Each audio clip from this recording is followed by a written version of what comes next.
Morning. We're now ready to break into a new section, and our new section is very fascinating. It's going to enable us to take some of the ideas that we talked about last time with pairwise confidence intervals. Remember when we noticed that our confidence interval for the pairwise data included 0, and when we include naught on our number line in the confidence interval, we start to think that maybe the subtraction between the two equaled nothing. In which case, if there's equal to 0, then we're saying, well, there's no difference between them. We want to take that idea, develop it a little further, and figure out how could we start to talk about this idea of difference or no difference. This is called, in statistics, hypothesis testing.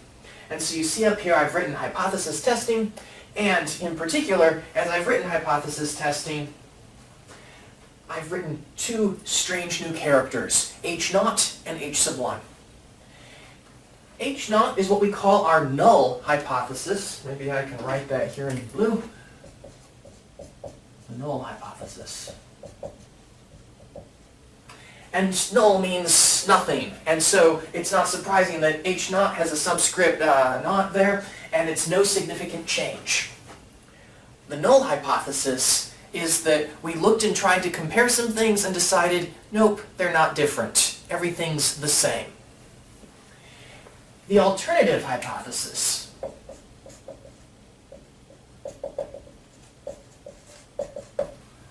on the other hand, is that something is likely different.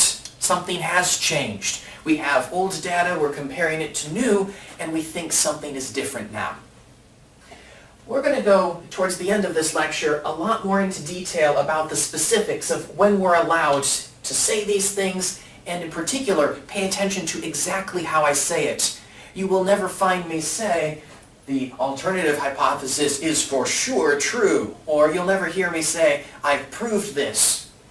In science and in mathematics, proof is reserved for a very high level of things, and proof usually means it stood the test of time. We have done a legitimate scientific experiment of observations versus control groups. We can't do that in statistics. We take the data as it's given to us.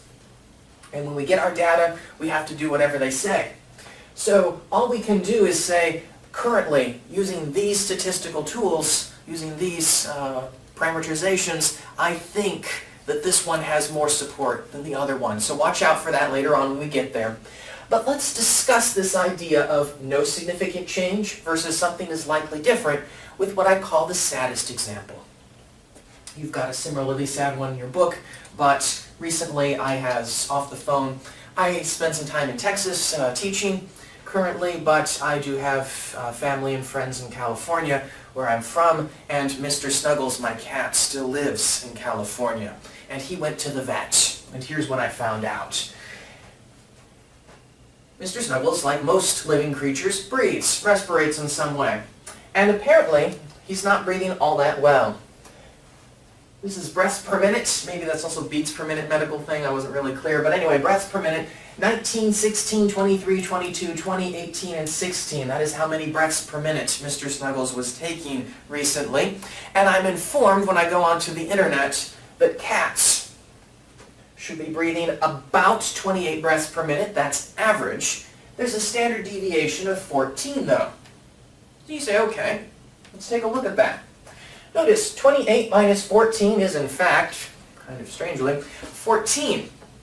14 would be one standard deviation to the left. Of course, plus 14 would be 28 plus 14, and that would give you a standard deviation to the right. But if I'm worried that Mr. Snuggles isn't breathing enough or fast enough, then I'd be saying, well, 28 minus 14, that's 14, okay. All these numbers are above 14. Life's good, right? Or is it? I'm still worried about Mr. Snuggles, so we're going to do some statistics to find out what's going on. Here's the idea. If everything's okay, then we'd say there's no significant change. We'd like to figure out some way to be able to discuss that. On the other hand, if Mr. Snuggles' breathing truly has slowed down, then we need to figure out what to do. So let's take a look. How could we tackle this problem? Well, first of all, I might decide much as it's nice to know about a standard deviation in either direction, let's go ahead and calculate that point estimator. Basically, think about, let's build a confidence interval. So let's do that. I go ahead and grab my trusty calculator and hit on, and I go into data, and I've already gone ahead and entered Mr. Snuggles' information here into this first row of our data column once we hit it. And once you do that, then you can hit second in data again and ask for the one variable statistics. The data is, of course, in list 1 and our frequency is 1, so I go ahead and calculate this. And here's where we find some information. For the sample that we've got here, Mr. Snuggles has an x bar of about, I'll put a wiggly equals here. Let's round it to one decimal place, 19.1. Now, you should be thinking right away about three things in your mind. Thing one, we've often said that as long as data are normally distributed, we think of the normal probability curve, and knowing the empirical rule, which was our special case of Chebyshev's formula, we know that plus or minus one standard deviation in any direction has, what, 68% or so of everyone? That's a really good number. So on the one hand, I'm thinking, well, Mr. Snuggles' breathing never goes below 14 breaths per minute, so that's good. He's in that middle range. But I also think about hypothesis testing. Not hypothesis testing, I think of control charts. Remember back in the section on control charts, we had 2 standard deviations and 3, and we said if we got too many on one side of a control chart or the other, depending on the pattern, maybe things were out of control.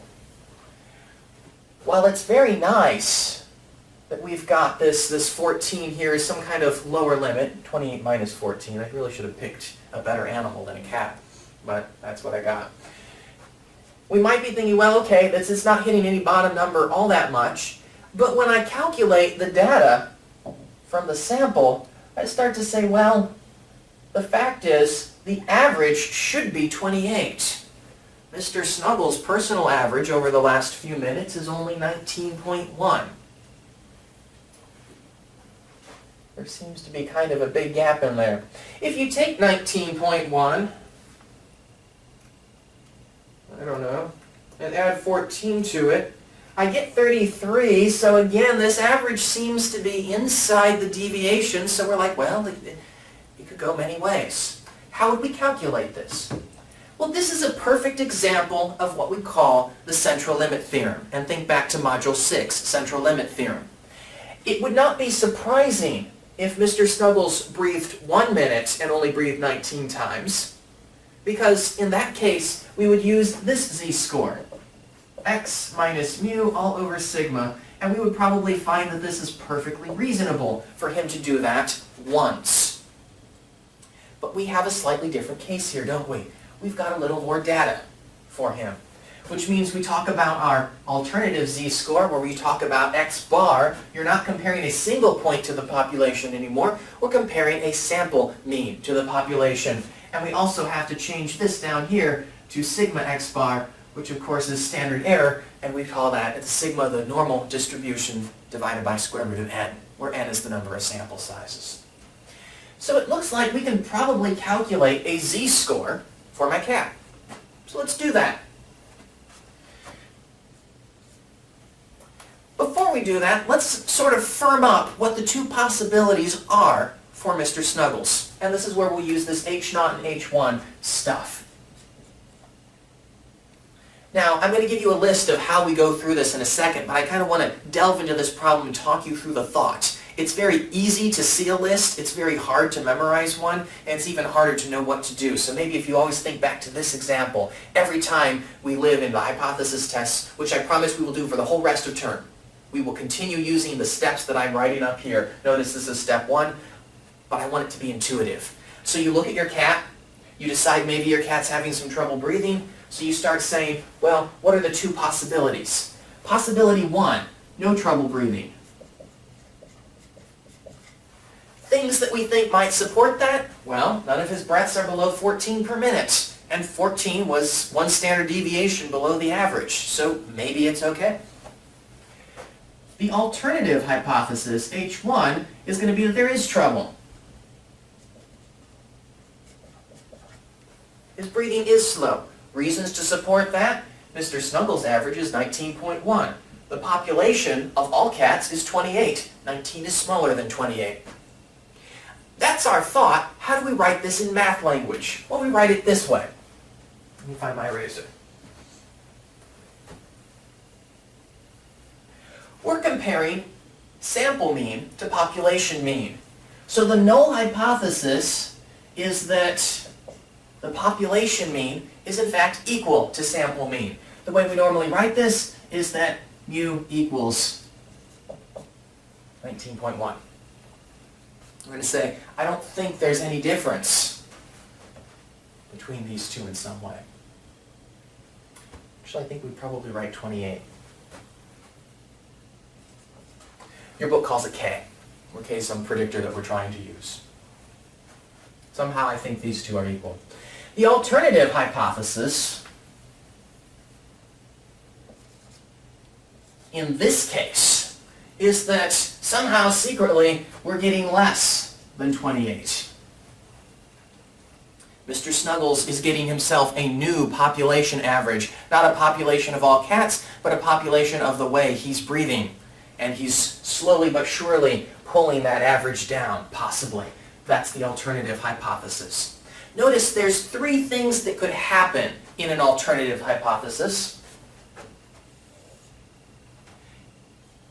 Case 1, you would be less than some number. I'll call it K. Most books use K.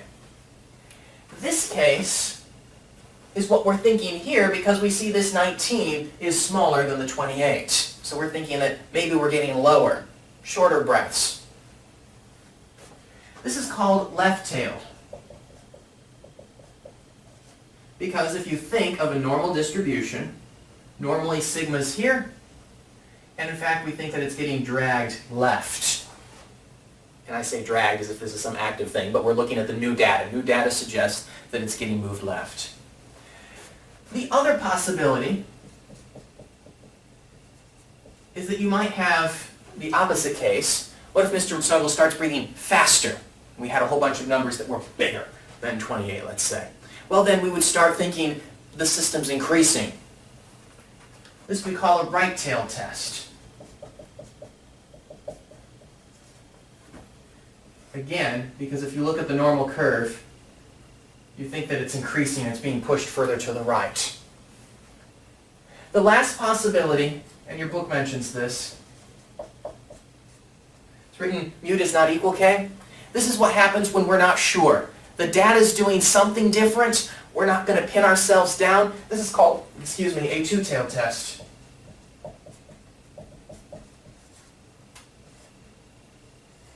And it's what happens when you might be wiggling one way or another, but we're not sure what it's doing. This is considered a very conservative test. You'll see it used often in medicine as a way to not commit. You say, well, it could go either direction. There's some interesting aspects of this. A lot of data that we tend to see, there's usually a clear sign in which direction it goes. Again, for us, because Mr. Snuggles' personal sample mean is 19.1, and I observe that 19.1 is smaller than the average for all cats of 28, then I say, left-tailed test, it probably is. So, I pick this mu is less than 28. I think Mr. Snuggles is getting to be smaller than 28. Alright, I got my calculator here. What's next? Well, the next thing that we want to talk about is we would like to actually do a calculation. And as always, our goal of our calculations is to compare some data to the normal curve in some way.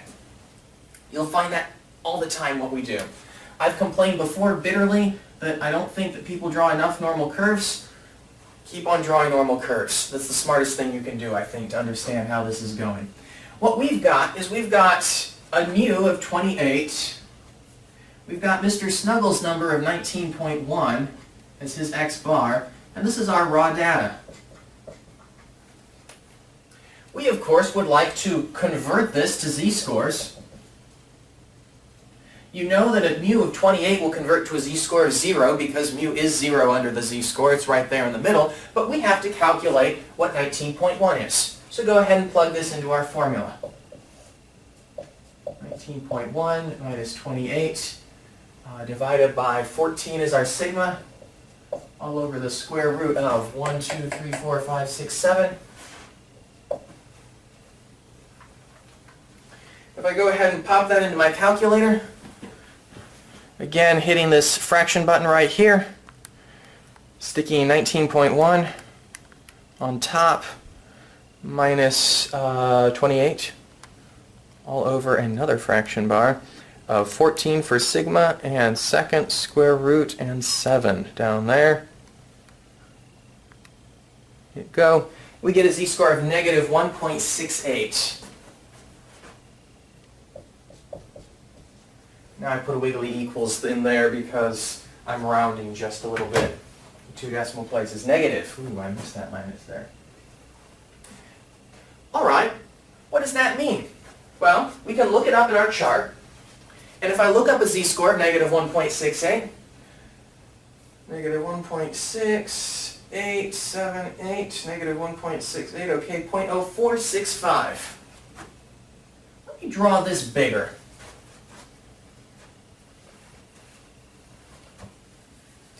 This is probably good enough that we should be able to really see some stuff under here. Raw score was 28 and 19.1. And we calculated this into a standard z-score. We knew this was 0. We just looked up that this was negative 1.68. And when you look up negative 1.68 on a chart, we had just discovered, and my memory's just a little faulty, 1.68, 0.0465. This region here, to the left tail, which kind of makes sense because we're talking about a left-tailed test, we thought. This section has area 0.0465. Remember, the total area under the curve is 1, so when we convert this to percents,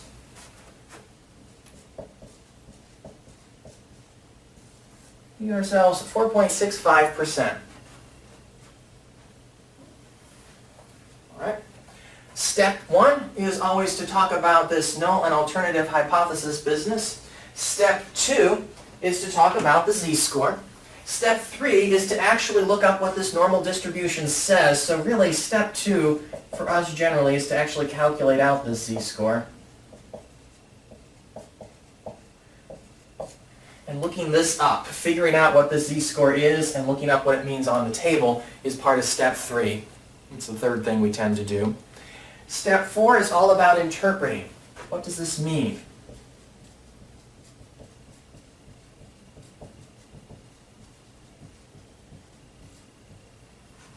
What does it mean? Pause and think about that for a second. What does it mean when I get a low z-score?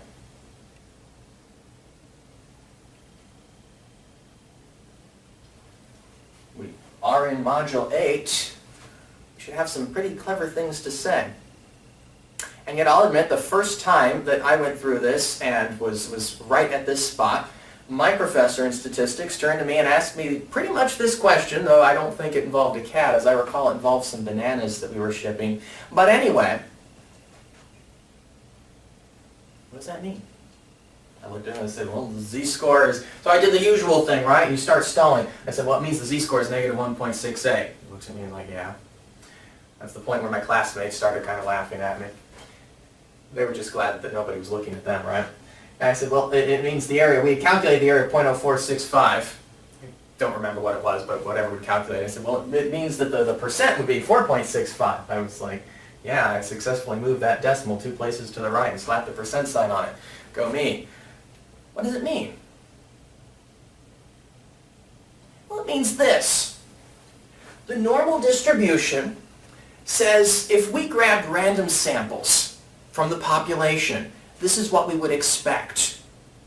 So if you look at cats in general in this case, all the cats everywhere who are breathing away, and we count how many breaths they take per minute, we expect on average a cat to breathe 28 times per minute. But that's average. We expect a standard deviation of plus or minus 14. Again, that's for the population as a whole. This normal curve tells me, as a height value, for any particular breath rate, how many cats would I expect, or rather, what percent of cats would I expect to be breathing at that level? So when we talk about Mr. Snuggles as one particular cat, what we're doing is we're comparing his sample, the sample of Snuggles, to all cats. When we do that, we get something interesting. We compared him to all cats, and we found this. And what does this say? It says that if we looked at random, if we closed our eyes and just grabbed some cat out of the mix and pulled it up by the scruff of its little neck and looked at it and counted its breaths, in general, we would expect half the cats to breathe below 28 times a minute, and the other half we would expect to breathe above. So if I grab a cat at random and count its breaths, I would expect a 50-50 chance of more or less than 28. However, if I grabbed a cat at random, in general, I would expect it to be pretty close to this 28, yes? 68% of cats or so are going to be within plus or minus 14. 95% of cats are going to be plus or minus 28 from that, which starts to seem pretty true because it's really hard to breathe less than 28. This isn't a perfectly normal distribution there on the left side, probably. We get ourselves to this point where we're like, okay, but now we're doing something specific. We're committing ourselves to a particular cat we've grabbed, in fact, my cat. And what this number means is that the odds of reaching into a pile and grabbing a cat that breathes just like Mr. Snuggles or less is only 4.65%. If I do 1 minus that, and I know it's going to be a little over 95, but let's go ahead and do that. 1 minus 0.0465 gives me 9535. There is a 95.4% chance with rounding that we should have grabbed a cat that breathes more than 19.1. So what does this mean? It means this. 95.4% of cats breathe faster.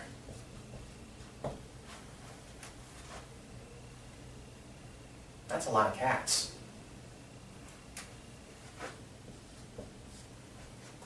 So step 4 is to try to interpret this and say, what does this mean for us? And step 5 is always this. Write a decision. I can't spell decision today. Write a conclusion in English.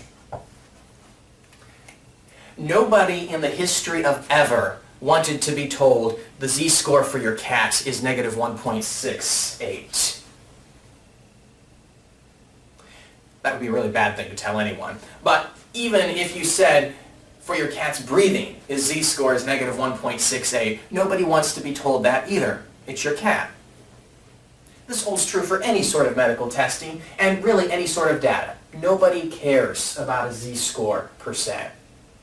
Instead, what we care about is deciding what should we do with this interpretation, what does this mean step, where do we go from here? What's the action? Who has support? Null or alternative hypothesis? Well, we're going to develop this with a little more rigor so that it's a little more cut and dry, but just take a guess right now before I give the answer away. If 95.4% of cats breathe faster than Mr. Snuggles, if only 4.65% of cats breathe slower than him, do we think his breathing's slower than normal? Yes, his breathing probably is slower than normal. We could take some more tests. Maybe he's just sleepy that day. We'll run him around the yard a little bit and then see what happens. And if you've ever imagined putting a cat on a leash and running around your yard, you have no idea how that's going to work. If you watch a very fascinating YouTube video called Herding Cats, it's actually hilarious. And also the ones with the cats with thumbs. But, that aside, the point is, not many cats are breathing like Mr. Snuggles or less. Most of them breathe more So my conclusion in English,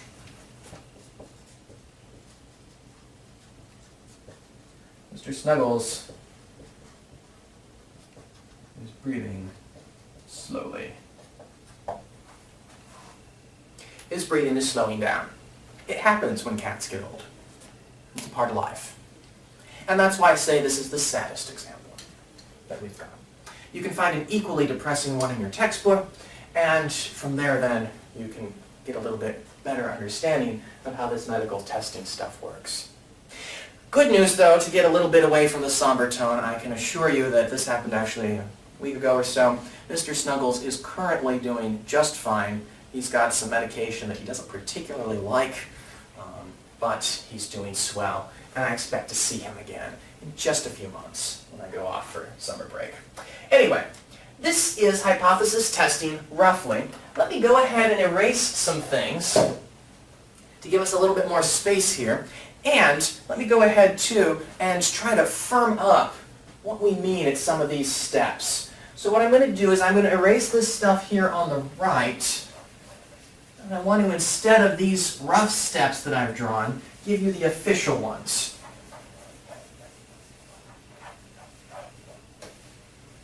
Maybe now, as I write the official ones up, you can be thinking, oh yeah, that makes sense why we would do this. Step 1 is to decide what your null and alternative hypothesis are going to be. The null hypothesis is going to always be mu equals k. You're always going to suppose that everything's the same as it usually was.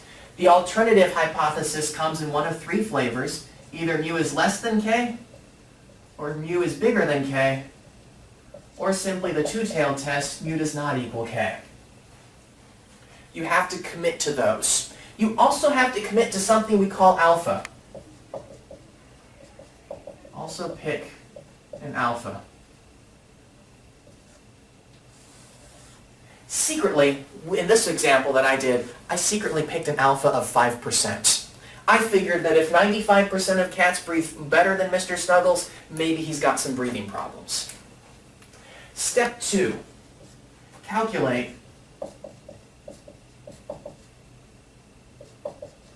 the test statistic. In our case, the test statistic was the z-score, x bar minus mu, all over sigma over radical n.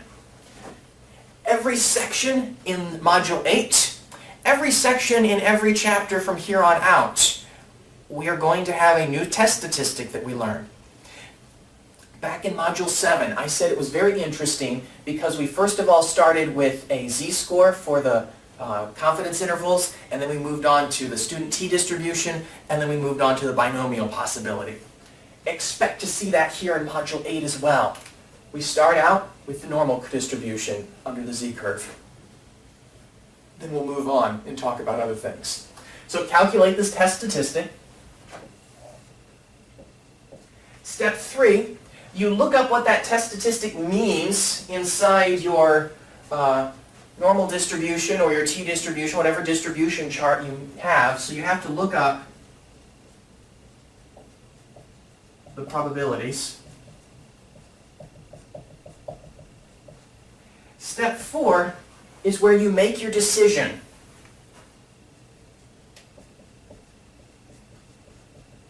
And now I really have to figure out how to spell decision today. Normally I can spell decision, but today it is just not happening. So if I change just enough pages in my book, can I possibly figure out how to spell decision?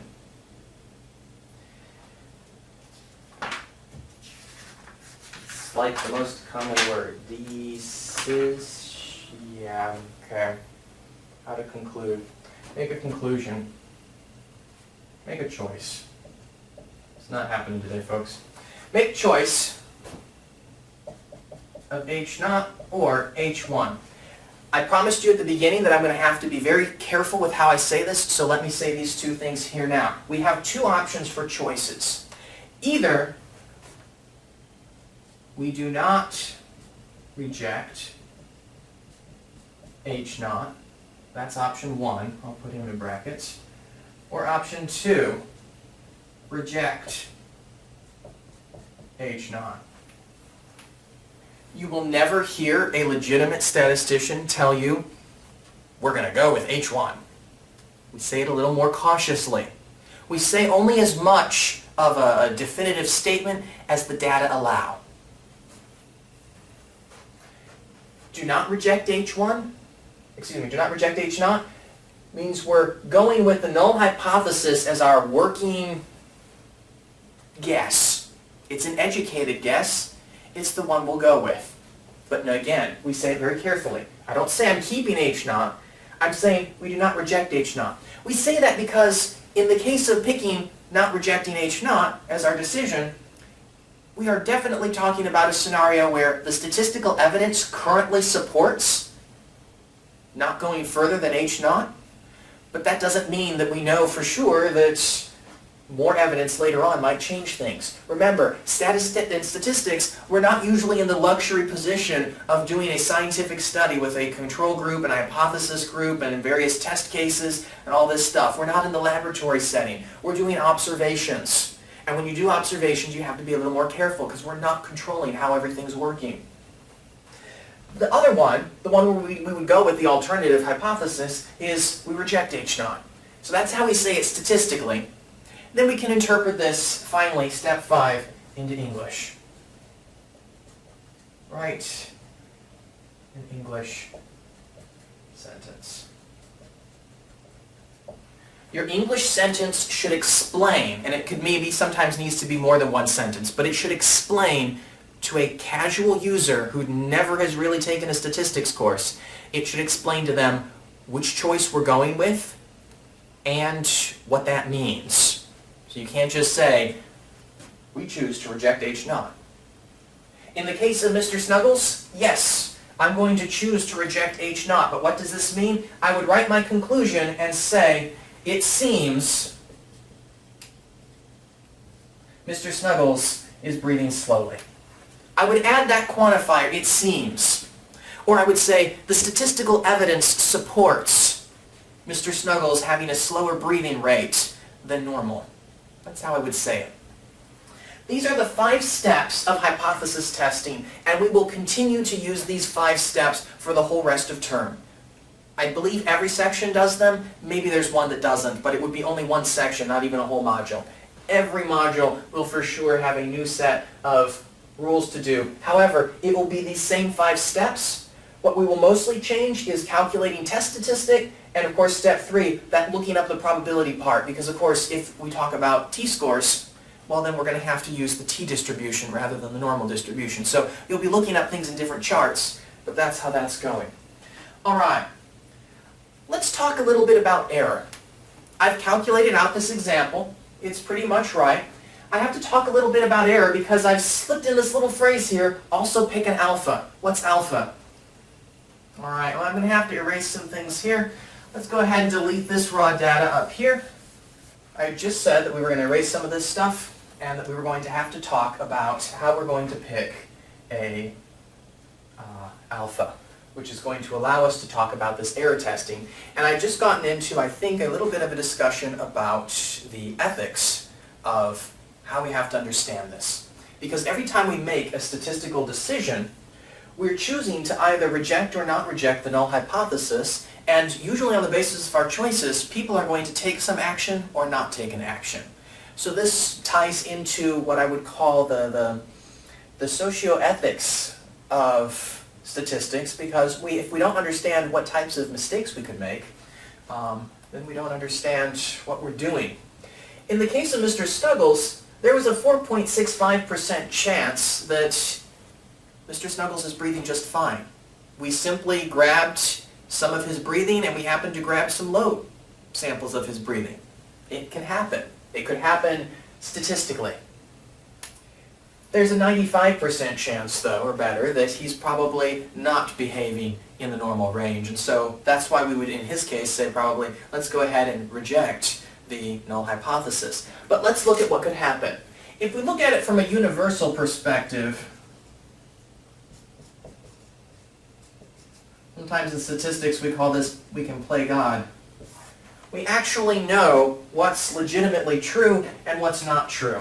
Okay, I want to make sure I'm saving my colors properly, so let's go ahead and do this in black here. Universal truth.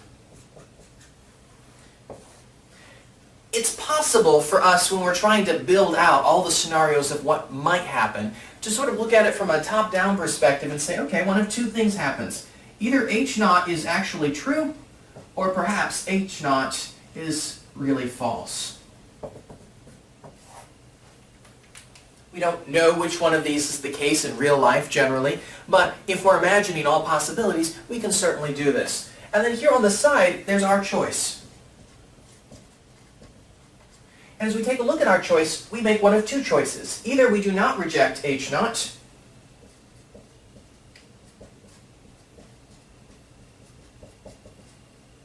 or we reject H naught.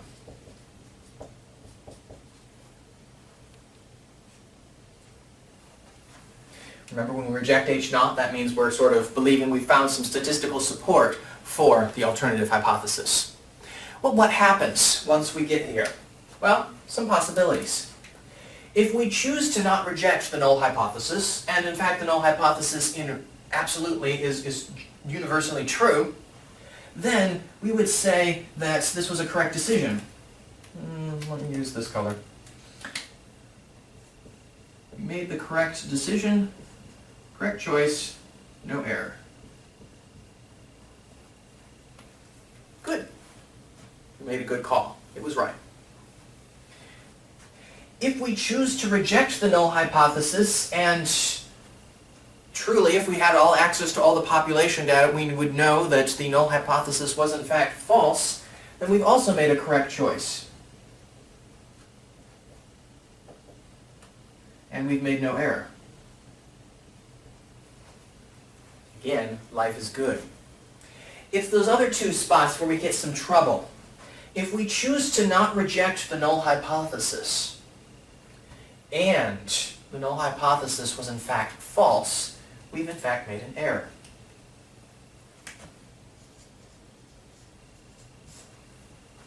That's bad. If we choose to reject the null hypothesis, and the null hypothesis was true, again, we've made an error. That's bad. Let's talk a little bit about these errors. Well, if we did not reject the null hypothesis, and it was true, life is good, let's talk and describe this maybe a little bit in a type of a medical scenario. A lot of my students tend to be allied health. You can use a courtroom scenario as well. There's just a couple different ways you can look at this, probably lots actually, because we use hypothesis testing all over. But if we choose to not reject the null hypothesis, and the null hypothesis was in fact true, and if we imagine we make decisions, our choices influence our decisions. So let's imagine that we're doctors. Okay? If I do not reject the null hypothesis, that means we stay thinking no significant change. As a doctor, that means I'm not going to give my patient any treatment. So, no treatment.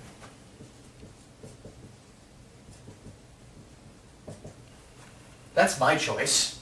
Looking at the evidence, I've decided no treatment. In fact, this entire row here, right, is the row of no treatment because we chose to not reject the null hypothesis. So no treatment, no treatment.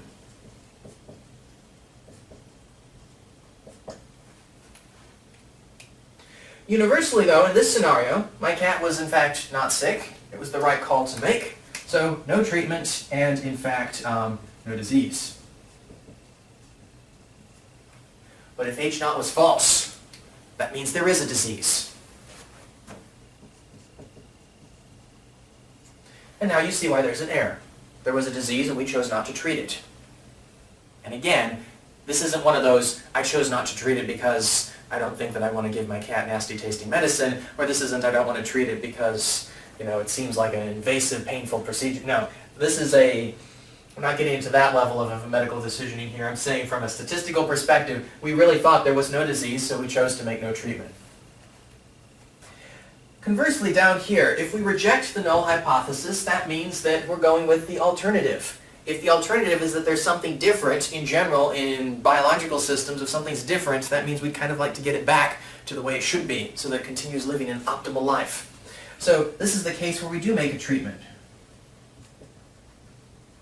Again, every time we reject the null hypothesis, we're thinking treatment.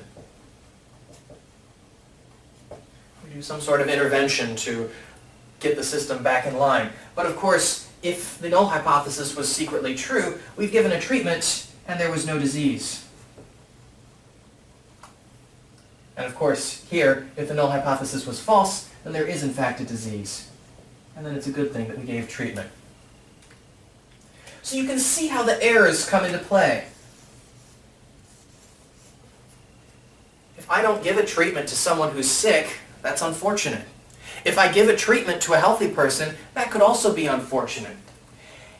We talk about these as the two types of errors that can occur, and when we reject the null hypothesis, when it is in fact true, we call this a type 1 error. Type I error. Capital I, type 1, Roman numeral. It's to this that we associate the term alpha. Which alpha? This alpha here that we pick. Contrastingly, of course, this one's then going to be called a type 2 error. And we'll give this the term beta.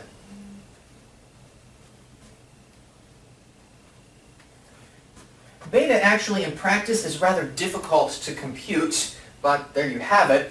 We care actually more about 1 minus beta in statistics. This is called the power of the test.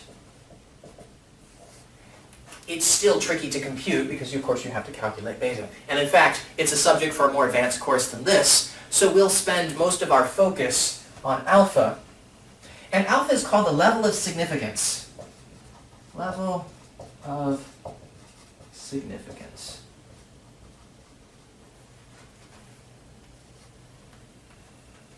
And what you want to notice about this, while we can't compute beta, we can talk about it a little bit. Think of this bar as a slider bar, and if I slide this left and make alpha small, that's going to make beta big. Contrariwise, if I push it this way, I can make beta smaller at the cost of making alpha big. Furthermore, if I push it this way, making alpha large, it makes beta small. It makes 1 minus beta large. Remember, 1 minus a small number is a big, because these are percents, these are probabilities. And that would make the test more powerful. But don't be overly attracted to this word power of the test. While it would make the test more powerful, and while that can be a decent thing overall, in general, when we talk about ethics, when we talk about giving people a decision, and that's the risk you run whenever you do statistics. It's very easy for someone to just throw up some numbers on an Excel spreadsheet, paste that into PowerPoint, put some spiffy things up there, and say, this is what you should do. It's our 5th step. We write an English sentence, and for the majority of people who you ever do statistics for, once you've written that English sentence, they're not going to be able, they don't know the inner workings of your calculation. This is really a big piece of responsibility. You have to go into their scenario, sometimes knowing very little about what they do. You're focused on the numbers. And you have to make a judgment call on the basis of the statistics, and you have to understand the errors because you have to have a conversation about the risks first. Which one is worse? Is the first question you want to ask. Because there's no way to avoid the chance of error. No matter what you do in statistics, there will be some error. That's the way it's built. If you make the type 2 error less likely, you make the type 1 error more likely. That's the trade-off that we make. And because the symmetry of the normal curve, no matter where you slide this here, there's always going to be some percent to the left, there's always going to be some percent to the right. So where do you make that cutoff? That's why it's so important to pick alpha.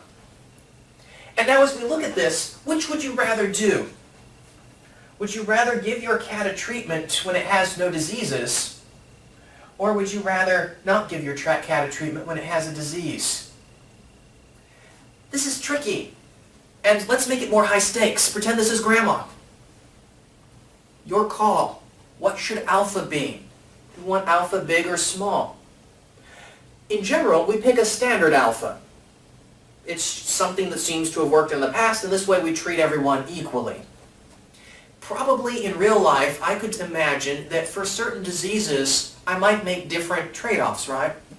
What if the treatment given to a healthy person doesn't cause any harm? Well, then maybe I'd be more willing to give a treatment and make alpha big.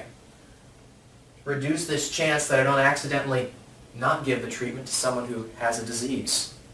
On the other hand, what if the treatment's something like, I don't know, radical chemotherapy where you kill off all the bone marrow? That seems like a really bad thing to give to someone who doesn't actually have cancer. I probably want to make alpha small. The Hippocratic Oath says, first do no harm. American justice says, innocent until proven guilty. These two precepts tend to lead in many Western cultures. We like small alpha. The risk of making an action, like a treatment, or convicting someone of guilt, when they don't have a disease or they're innocent, we don't like that, so we make that small. This we tend to consider in terms of the ethics of the situation as, I don't want to say not our problem, that sounds cold, but if I don't give a treatment and you have a disease, that is kind of your business. We think of the moral responsibility as, it's not my fault. Whereas if I go in and say, this medicine will cure you, and in fact you don't have a disease and it makes you worse, then I've taken an action. So it's the difference between action or non-action that we have to decide on. Most doctors choose an alpha of 0.01. If you read medical journals, 0.01 is very common in medicine. Most psychologists, most of the rest of the world tends to choose an alpha of 0.05. And we saw why here. There's good reason to think that Mr. Snuggles was breathing low, and this seemed to be a good way to detect that. 5% or less on the left, 95% on the right. You've already seen alpha. Remember, alpha equals 1 minus the confidence level. We saw that in the last section. So a 95% confidence level, which is very common, we use that a lot, corresponds to a 5% alpha. And so 0.05 seems to be pretty common because we like that 95% on the one side. Again, that's usually. Like I said, in medicine, I tend to see a lot in journals of 0.01. That's pretty common. It's your call. You choose the alpha every time you run a test. Notice when you pick it, you don't get to pick it at the end. That's not the time for that discussion. Once you've done the calculation, you say, oh, well, I want it to go this way or that. No, that's the way you make an emotional argument. The way you make a rational, statistical discussion is you have to pick the alpha at the beginning. And the way you pick alpha, in our book, will almost always give you alpha. In fact, I can't think off the top of my head a single example where we don't. But in real life, what you do is you look at the scientific literature, you go to a journal and say, what do people normally pick for this? That's one good thing to do. If you're working in a company, you'll ask your company, what's the alpha that you normally select? So you try to do precedence maybe, so that way the decisions always work the same way. But at the end of the day, when you're calculating a test, you're making some sort of ethical choice. And you have to pick. If you slide this bar left, you'll make alpha small. That makes beta big.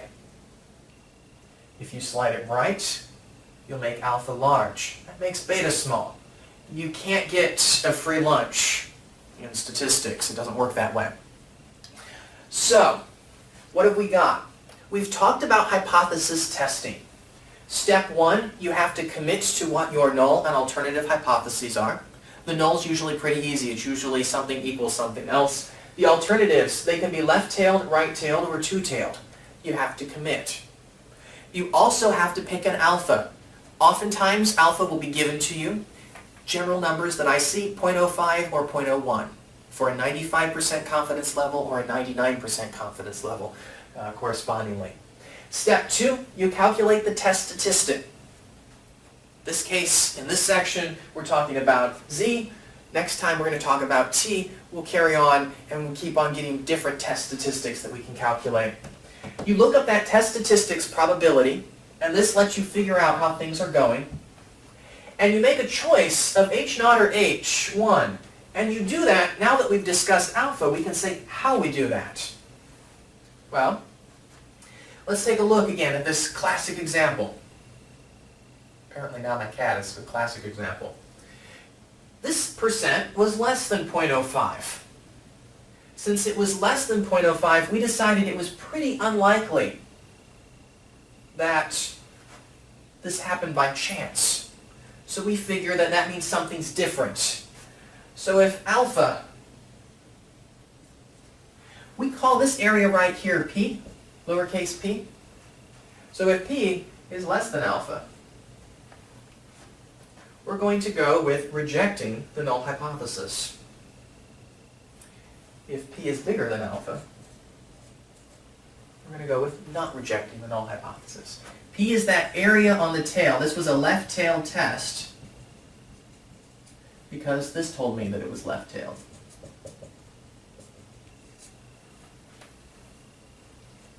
Now the only question is, what should you do if alpha actually equals p? And that's a convention that your book gives you, and I think that we're going to go less than or equal here with the rejection. That's pretty common. If you want a tighter error range, then you can pick a smaller alpha. That's how you get away with that. So this is what we do. Again, I can't stress enough. You have to commit to this part first for all the rest of this to make sense. That's the logic flow of it. You don't get to reach the end and say, oh, I wanted it significant, let me pick a larger alpha that makes that work. It's not the legit thing to do. All right. And again, this truth table and this set of choices, I guess not really a truth table, but this consequences decision chart here. This is key. You have to pick alpha, and anytime you pick alpha big, that means you're risking that we'll start treating things that don't have diseases. We'll take actions when there was no reason to take that action. On the flip side, if you make alpha small, there will be many times when you probably should have taken action, and you didn't. You can't get around having one or the other type of error. It's always going to be there. You can make all of them smaller by taking a larger n. The bigger your sample size, the more you're going to be convinced that you're getting good data. If it's a random collected sample and it's a lot of data, then you start to be more confident. But that's the only way you can be more confident. For every level, for a fixed level of sample size, you're always going to have this trade-off. You can choose to leap into action sometimes when you shouldn't have, or you can choose to step back and let things unfold on their own when you probably should have made some sort of intervention. That's always the risk we run when we do this statistics thing. So that's what we're looking at. That's how we look at it.